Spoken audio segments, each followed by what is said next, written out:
Sa malapit na hinaharap, ang dating Marine na si John ay inilipat sa isang level 6 maximum security na bilangguan. Nang dumating ang mga bagong bilanggo, isang holographic warden ang sumalubong sa kanila. Prank ang sinasabing walang silbi ang lipunan para sa kanila at ang bilangguang ito ang kanilang magiging tahanan ng habang buhay. Hindi nagtagal ay sinamahan si John upang makilala ang tunay na warden na susuriin ang kanyang file. Pinatay ni John ang kanyang commanding officer, 2 beses na nakatakas mula sa level 5 na bilangguan, at ang mga DNA scan ay nagpakita ng matinding paglaban sa autoridad at isang marahas na straight. Nilinaw ng warden na ang bilangguang ito ay hindi nagpapahintulot ng mga bisita, tawag, o sulat, at ang anumang kaguluhan ay papatawan ng matinding parusa. Di nagtagal, binugbog si John at itinapon sa isang selda. Tahimik na nagbahagi ang kanyang kasama sa selda ng tinapay na nagawa niyang ipuslit papasok. Hindi alam na nalaman ito ng warden sa pamamagitan ng mga security camera. Nang gabing iyon, nakita ni John ang isang lalaking sumisigaw habang kinakaladkad siya ng mga gwardya palayo. Ipinaliwanag ng kanyang kasama sa selda na ang lalaki ay ipinapadala sa Absalem, isang isla na nakalaan para sa mga bilanggo na lumalabag sa mga patakaran. Nagsimulang magdaldal ng walang katuturan ng sumisigaw na lalaki na napilitan si John na patahimikin siya bago marinig ng mga gwardya. Kinabukasan, nagising si John at natagpuang wala na ang kanyang kasama sa selda. Dinala siya sa silid ng hukom kung saan pinanood ng mga bilanggo ang pag-anunsyo ng warden na ang pag-iimbak ng pagkain ay isang seryosong pagkakasala na may parusang 10 palo. Isang umiikot na metal frame ang nagpakita kasama ang kasamahan ni John sa selda na binaril ng taser. Inutusan si John na ibigay ang natitirang 9 na palo. Nang tumanggi siya, nagbanta ang warden na babarilin ng lalaki. Hinablat ni John ang taser para makagambala at sinugod ang warden na ginawa siyang hostage. Ngunit sumuko nang dumagsa ang mga gwardya at binugbog siya. Pagkalipas ng ilang oras, isang helicopter ang naghulog kay John sa Absalem. Itinulak siya ng mga gwardya sa lupa at umalis nang hindi nagsasalita. Gumapang ang mga daga sa ibabaw niya hanggang sa iwinaksi niya ang mga ito at nakita ang kanyang paligid, masukal na gubat, kakaibang mga tunog ng hayop, at walang senyales ng sibilisasyon. Habang tumatakbo siya, napansin niya ang mga taong gumagalaw sa mga puno. Sila ang mga outsiders, isang malupit na tribo na mabilis na pumalibot, nagpatumba sa kanya at banihag siya. Kinaladkad si John patungo sa kanilang pamayanan kung saan sinubukan ng mga lokal na hubarin ang kanyang mga damit hanggang sa pigilan sila ng kanilang pinuno, si Merrick, gamit ang baril. Matapos ang ilang oras na pagkakakulong, nakilala ni John si Merrick na masayang tinawag ang Absalem na isang bakasyon. Ang pamayanan ay isa palang nabubulok na isla na tinitirhan ng mga kriminal na itinapon dito sa paglipas ng mga taon. Iginiit ni Merrick na patunayan ni John ang kanyang sarili sa isang laban kay Ralph sa ibabaw ng isang walang laman na lawa. Inilagay si John sa isang lambat at binigyan ng sandata, habang si Ralph naman ay nagpasikat sa pamamagitan ng pagdurog ng isang estatwa. Hindi humanga, inihagis lang ni John ang sandata at tinamaan si Ralph sa dibdib. Sumalpok si Ralph sa plataporma at nahulog sa lawa. Dahil sa tuwa, lumapit si Merrick upang batiin si John, ngunit ninakaw ni John ang kanyang mga armas at itinulak din siya sa tubig. Pinilit ni John na dumaan sa karamihan gamit ang baril at nagpas siyang huwag itong barilin. Tumakas siya papunta sa gubat habang hinahabol ng mga outsider.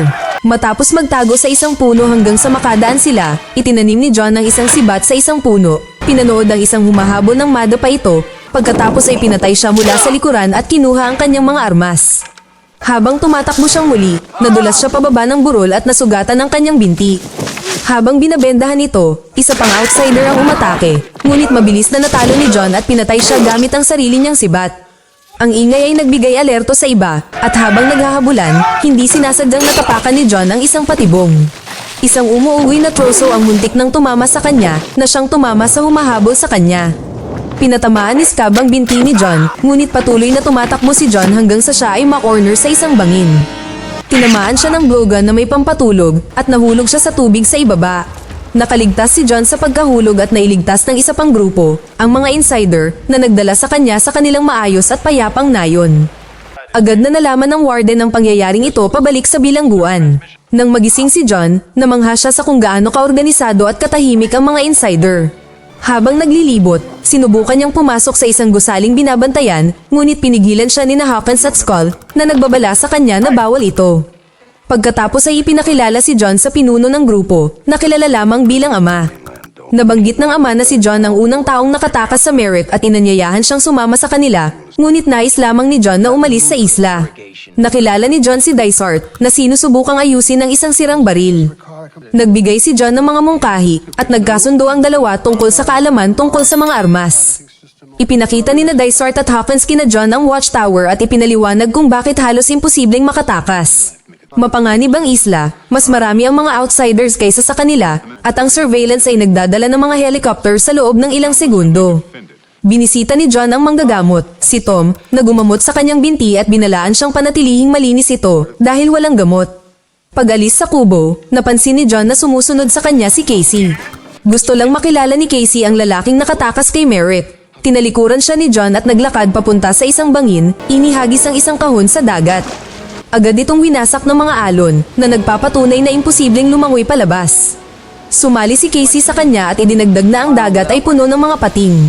Nang gabing iyon, nakita ni John ang mga supply na dinadala patungo sa baybayin at palihim na sumunod. Ngunit nahuli siya ni Hawkins at sinuntok na humihingi ng kooperasyon. Sinuntok din siya ni John pabalik sa nayon. Kinabukasan, habang nag-aalmusal, tinanong ni John si Casey tungkol sa kanyang krimen.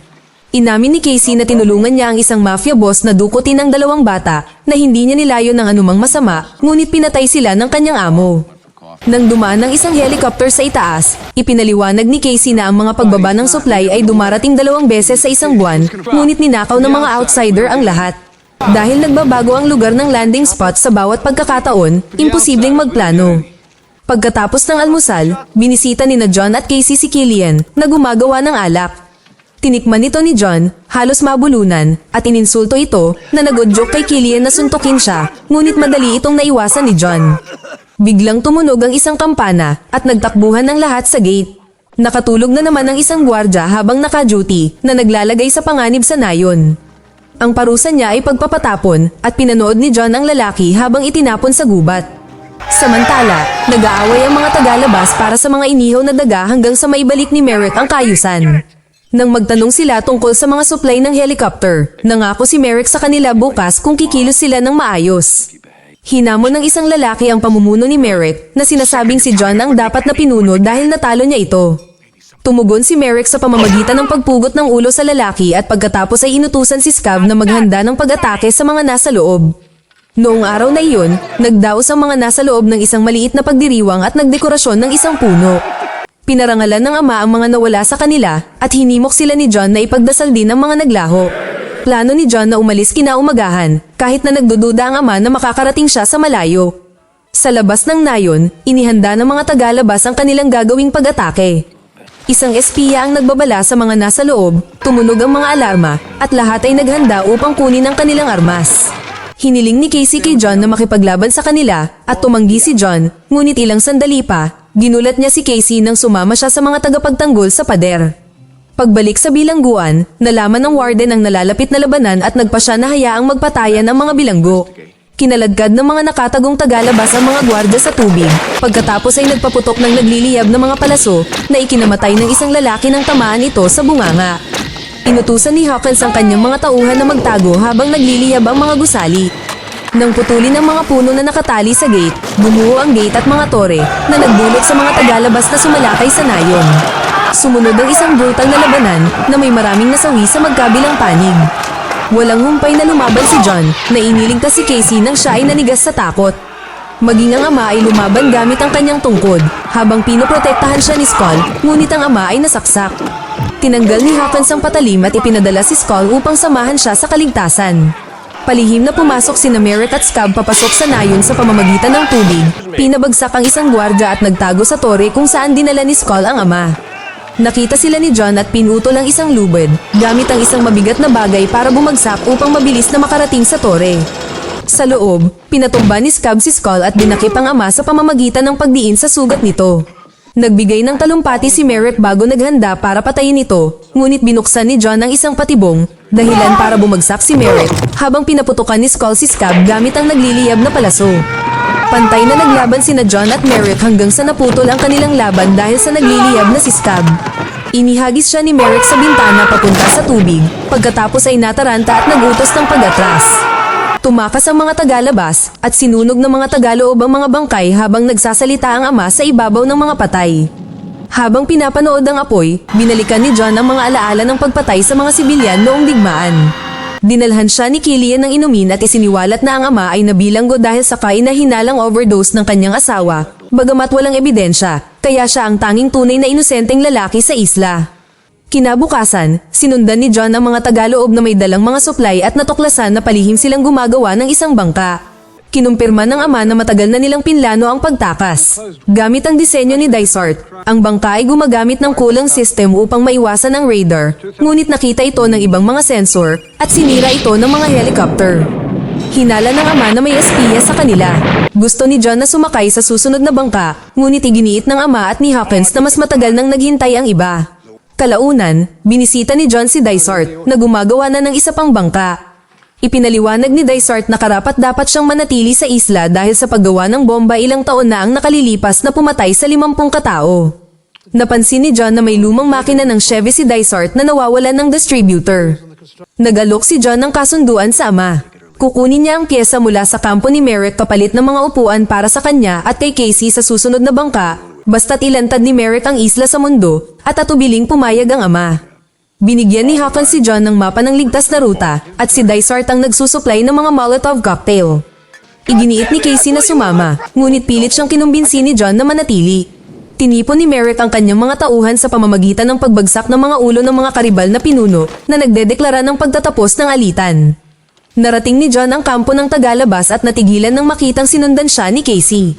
Natapakan ni Casey ang isang bitag, dahilan para sumabit siya sa isang puno. Bago pa man makatulong si John, nahuli ng mga tagalabas si Casey at dinala kay Merrick, na kinutsa siya at inutusang itali ang mga piraso ng salamin sa kanyang leeg. Habang abala sila, palihim na pumasok si John, pinabagsak ang mga gwardya, kinuha ang distributor, at umatake gamit ang Molotov na nagdulot ng kaguluhan. Pinalaya niya si Casey, ngunit naharang sila ni Merrick. Itinapon sila sa tubig at inutusan silang maglaban hanggang kamatayan. Tahimik na hiniling ni Casey kay John na tapusin ito upang makatakas ang mga nasa loob. Nang tumanggi si John na patayin siya, nagpakamatay si Casey gamit ang isang sibat. Naghanda si Merrick na patayin si John, ngunit namagitan ng espiya ng tagaloob, pinatumba si Merrick at sinabihan si John na balaan ang nayon tungkol sa isa pang pag-atake. Bumalik si John, ibinigay kay Dysart ang distributor at binalaan ang mga nasa loob habang may sakit ang ama.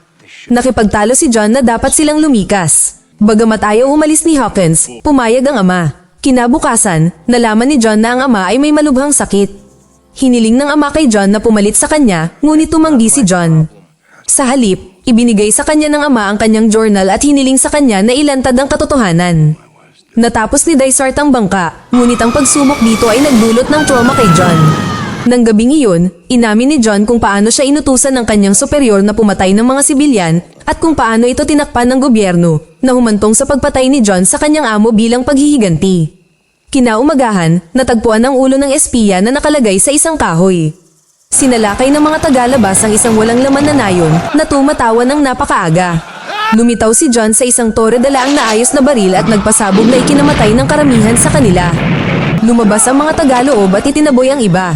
Napabagsak ni Merrick si Skull at nilabanan si John na iniwan siyang nakabitin sa gilid. Habang naghahanda si Merrick na patayin siya, namagitan ng ama at nasaksak ng malubha.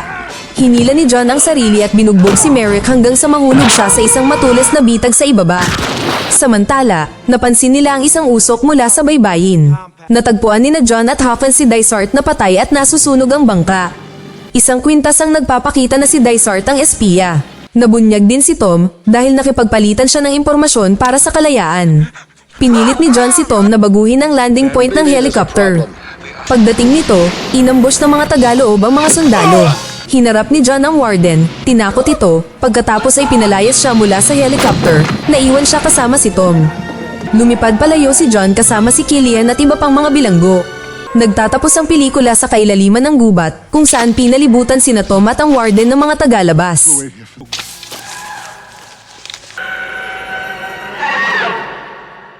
Mag-subscribe para sa higit pang mga video na tulad nito, i-on ang notification at mag-iwan ng like para matulungan ang aming channel. Salamat sa panunood.